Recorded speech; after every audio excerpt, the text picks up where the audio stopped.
before I go to even talk about the agreement in content, let me start by saying that on the 5th of this month, before the 5th, we were told that His Excellency President Nana Addo Dankwa Akufo-Addo was going to address the nation. And the subject matter for which he was going to address the nation had to do with a military cooperation between Ghana and the United States of America. All of us as citizens were upbeat about what the president was going to say, particularly given fears that Ghanaians have legitimately raised about the agreement that we're going to sign. So in the evening, about 8 o'clock, I was actually driving, trying to get home in time to catch a glimpse of the president. In the car, it was 8 o'clock. Then the address started. As I was listening to the address, I was wondering whether it was President Nana Addo Dankwa Akufo-Addo. Indeed, the pitch of his voice, the manner the presentation was going, and the choice of his language, I thought, in all honesty, that it was Abronye DC that was delivering the speech on behalf of President Nana Akufo-Addo. So I dashed out of my car and ran to the nearest shop, and there, to my shock, it was President Nana Addo Dankwa Akufo-Addo, who, instead of explaining to Ghanaians what is contained in this agreement and why his government and himself will engage in or put our nation through that, the president rather resorted to insulting Ghanaians and calling all of us political opponents. And above all, the president said, those of us who said the agreement is bad, we are promoting anti-American sentiments.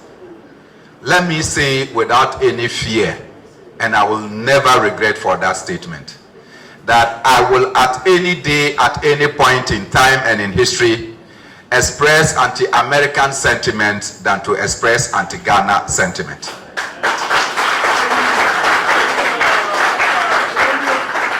If the president of Ghana chooses to endorse America as opposed to endorsing the interests of Ghana, so be it. But for me, Ghana first, America may be last.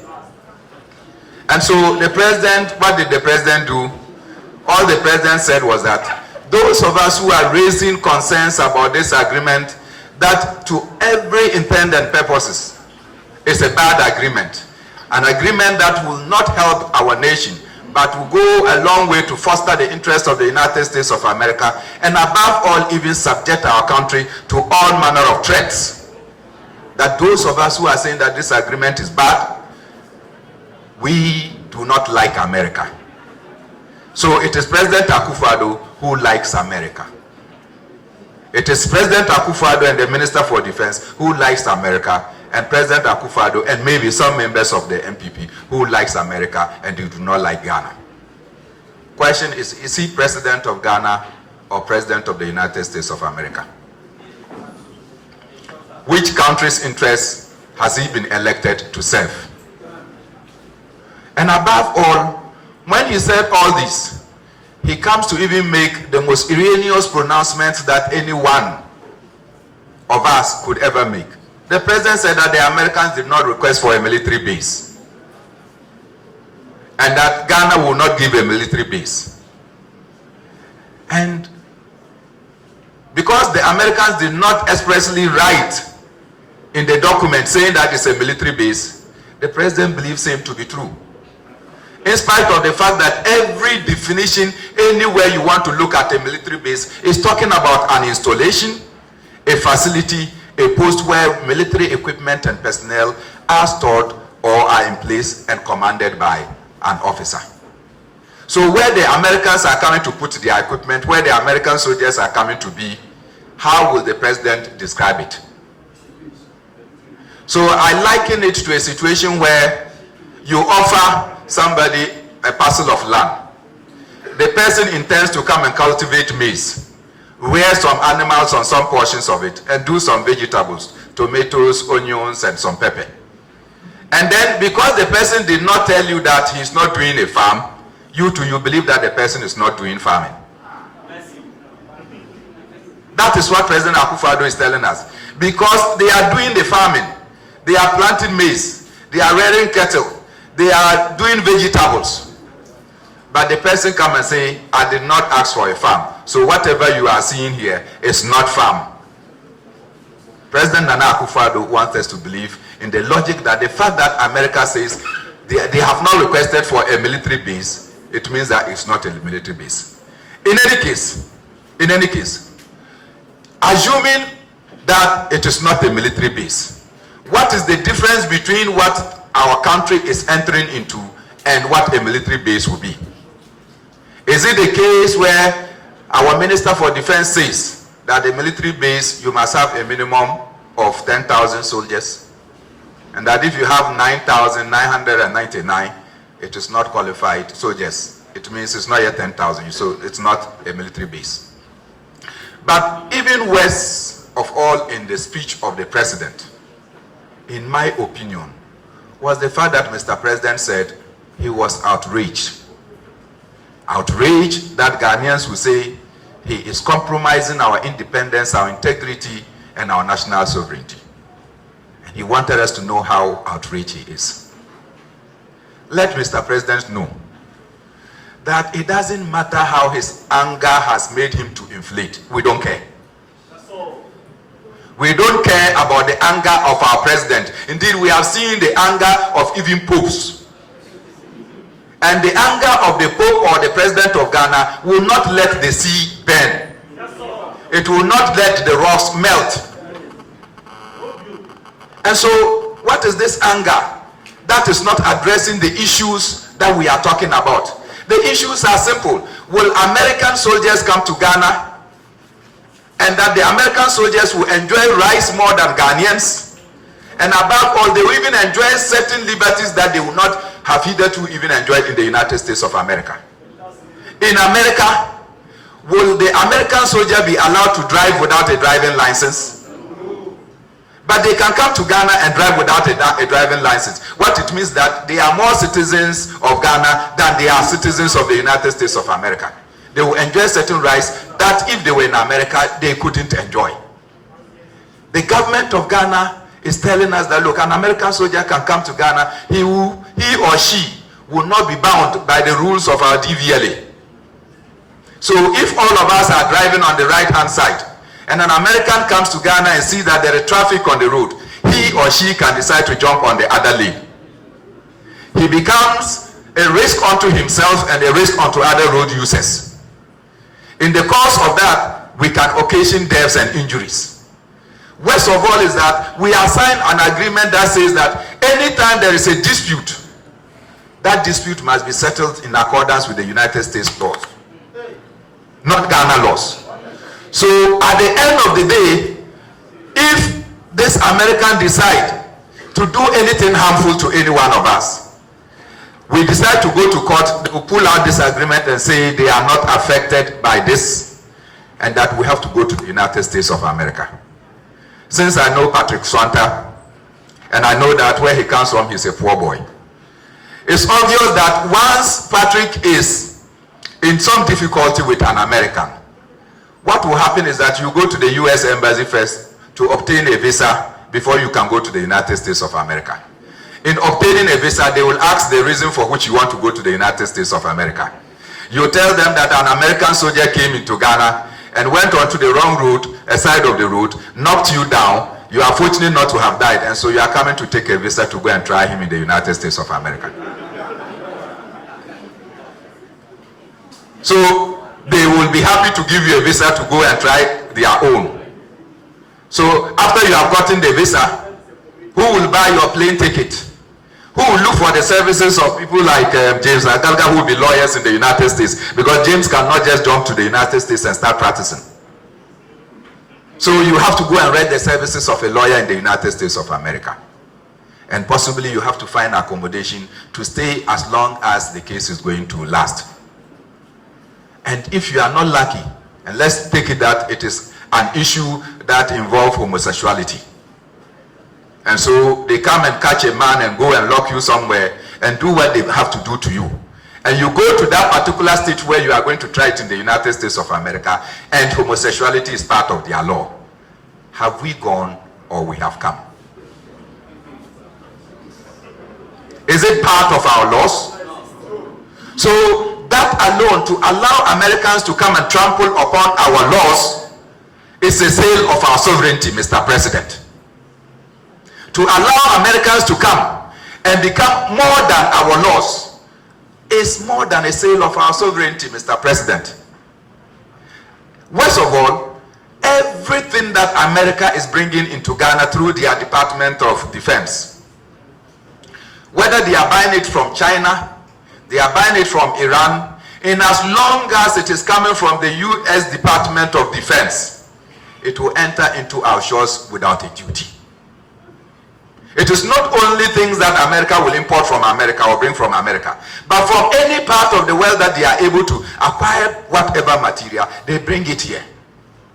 And when they are bringing, whether it is their airline or it is through their ships, they come here. Our officers are not in a position, or authorities are not in a position to check what is in the ships, let alone saying that this material is not needed in Ghana. So if America decides that they will bring, this morning, if you go to Syria, they say that they have sprayed some chemicals, not so, on some innocent citizens. So America can decide to bring some here.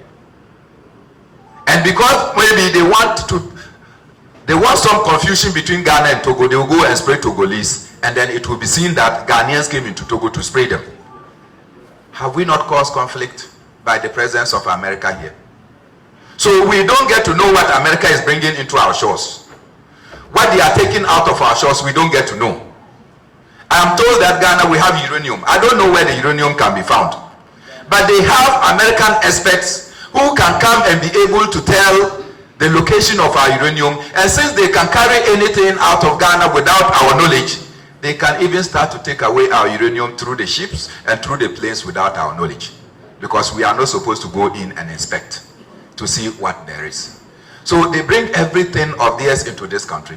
We lose the duties that we are supposed to at least collect to ensure that we are able to boost our economy and maybe generate employment and cure the balance of payment deficits that we have always had.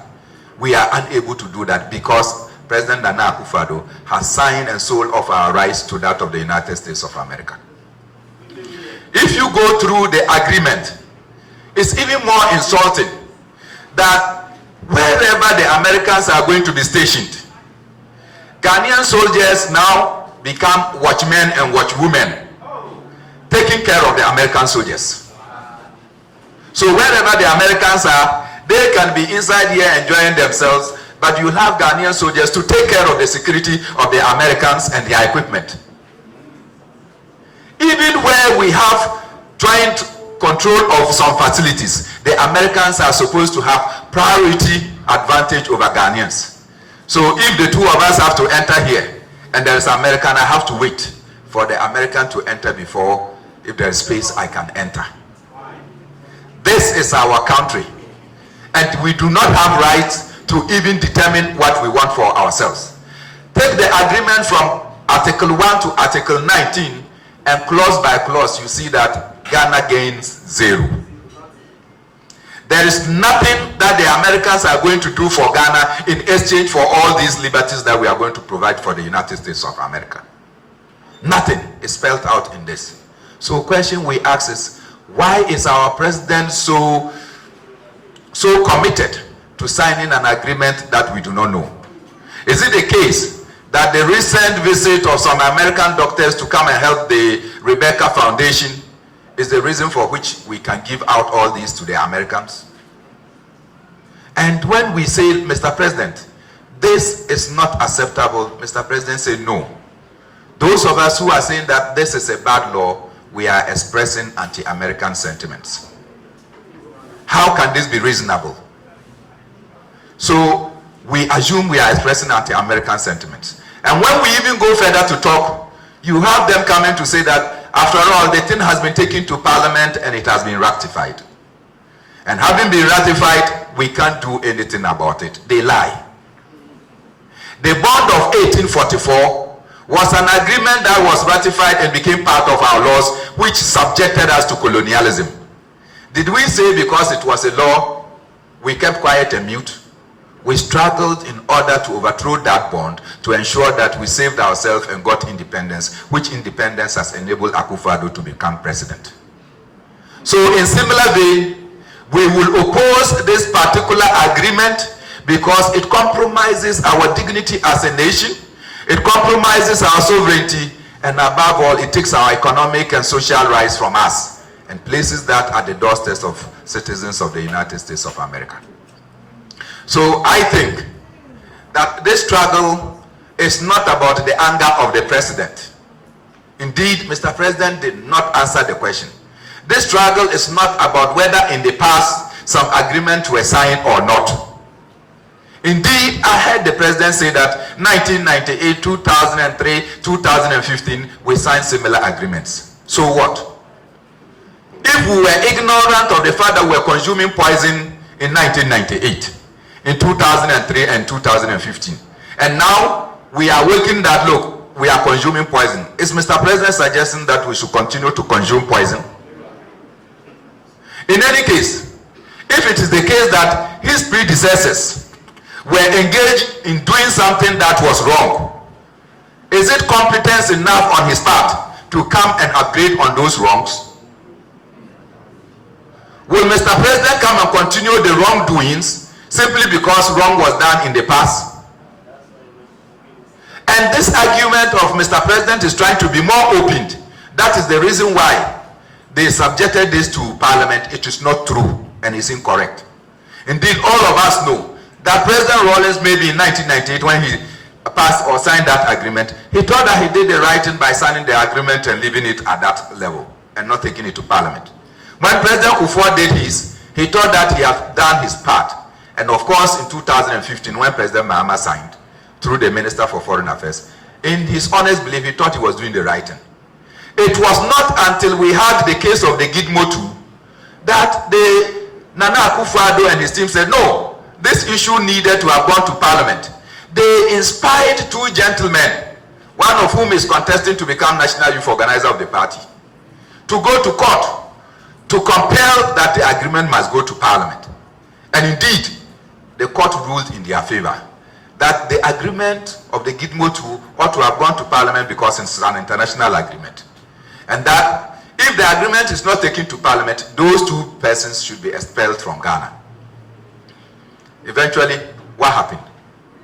The court has ruled. So today, it is our law that any agreement that you go to sign must go to Parliament. So, Mr. President, you are only following the decision of the Supreme Court. It is not because you want to do it.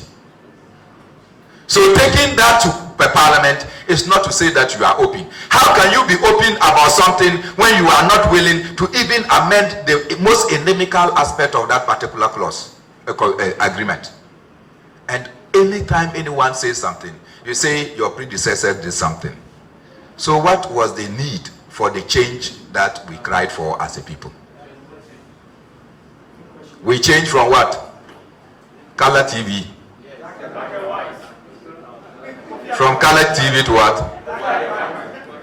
So obviously, it is for all of us to apprise ourselves with the content of the agreements. And indeed, before I sit down, if you read the introduction to the memorandum that the Minister for Defense sent to Parliament, in part it says that with the expiration of the 2015 acquisition and cross-servicing agreement, take note, with the expiration, what does that tell us? That the 2015 agreement, Yamutu.